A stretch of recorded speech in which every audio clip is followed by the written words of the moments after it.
Turi makadiko pagirawa pano. Tichikumutsaika tichimutsana ka pagirawa. Titoti makadiko ikoko nekumuka kwenyu kune kumuka ere. Aiyo, madzibaba Chidhumbeni vauya sekuru Goko anditika. Ka tichidzidzisana tichirarama kamukurarama moda rudzidzo kana kudzidzisana ka. Ka nhasi ndikuya neshoko. Yeti yamadzibaba. Ndikuya neshoko nhasi. Ndikudzidzisana nekuonesana handiti. Tichibva mushoko raMwari. Handitika, rinova Bhaibheri. Bhaibheri toripo. Wataiwa pamukira kwakwe kusina maBhaibheri. Chichi handiti. Vakorosi 3 verse 19 inoti kuti imba igarike uye ropafadzike, baba vanofanira kuva nerudo vasina hasha. Unoona shoko iri? Kuti imba iropafadzike, imba igarike, inofanira kuva nababa vane rudo vasina hasha.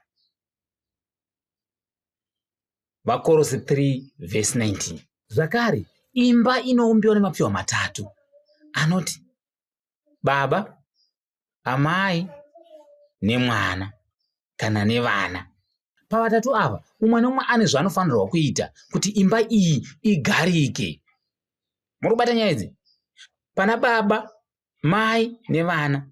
Vari vatatu, umwe neumwe ane zvake zvaanofanira achiita sei? Achiita kuti tinoona kuti kugarika muimba iyi.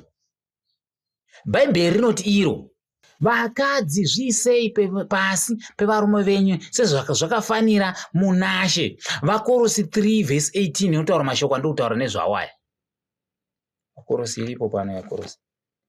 Inotaura mashoko eyandokubvira kutaura. Murikubata?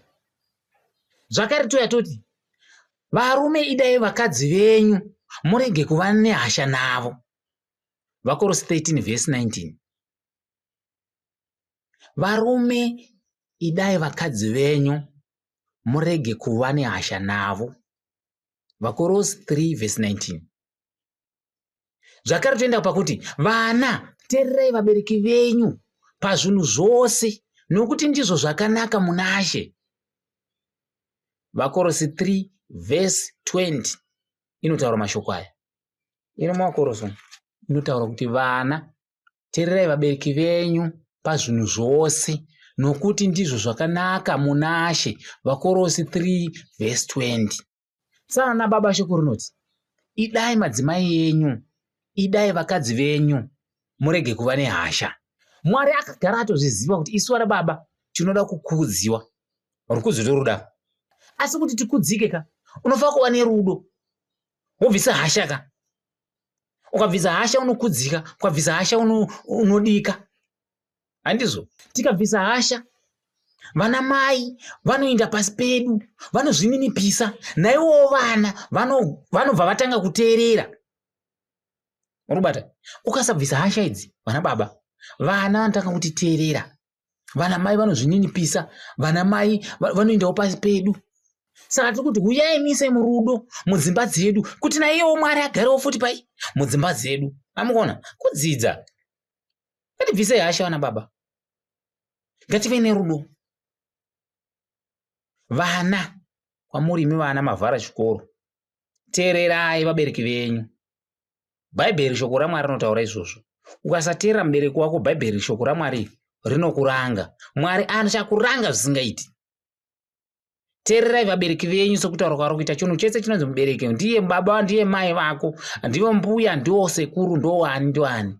Mubereki wako. Ngatiteerere vabereki vana. Vana baba ngatibvise hasha mudzimba dzedu. Vana mai tikudzei tirisimekedzei, zvisewo pasi pedu vana mai ka. Musada kuti imimi ndimi baba ndimi mai. Aiwa ka. Iva chunhwani ka.